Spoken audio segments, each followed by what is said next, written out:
The study in Jamaica that was actually conducted was a study that actually looked at supplementing the early lives. These are kids 9 to 24 months old who were stunted, children. They were all living in the slums in Jamaica, and these kids had huge developmental disadvantages. So the question is, if you supplement their lives by giving them better food, more nutrition, and giving them cognitive, social, and emotional stimulation, just encouraging the interaction between the parent and the child, the question is, how would that affect their lifetime trajectories? Would they become more successful? And the answer was that yes, when you gave these kids certain kinds of supplementation, in particular cognitive and social and emotional stimulation, that you actually found substantial improvements at age 22.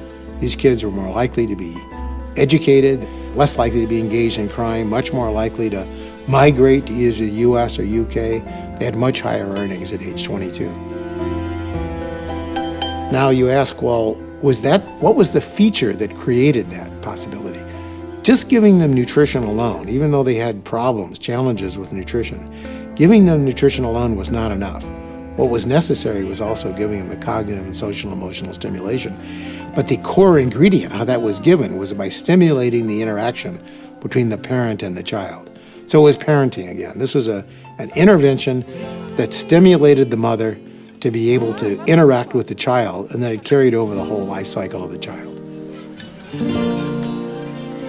We don't educate new parents. We just assume that they know how to be a parent. And what the reality is that they often will end up replicating exactly the kind of parenting experience they had when they were younger. And sometimes that's wonderful, and sometimes that's not so good. And if you have a parent who had experiences in life where they were disciplined and they were largely ignored by their parents, that's exactly the kind of pattern that they're going to engage in with their child. And that could be unfortunate in terms of where the developmental trajectory will be taking that child. Many years ago, I studied a very small sample of mothers who had abused cocaine during pregnancy and were now in the court system. And when they came to the lab with their babies, they had no idea. When their babies cried, I'd have to show them babies like to be held, and they like to be rocked, and they like to be talked to a certain way. It didn't come naturally to them. So you can model these behaviors for young moms.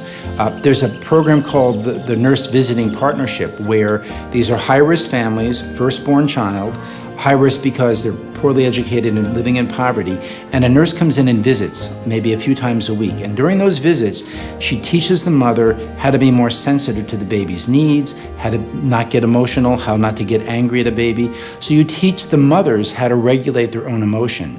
So those are programs that, when implemented early enough in life, can make a big difference in the lives of these children. ABC is a project that's close to 40 years of age. It's an intervention that was actually conducted in North Carolina about 40 years ago. But it was an intervention which started earlier in life. It started really at kids who were 8 weeks old, and they were followed through into age 5, and some were actually followed up to age 8. But the most effective interventions were the early interventions, 0 to 5. In ABC, there was actually a formal daycare center where children were sent, and there was even some interaction because the parents came in.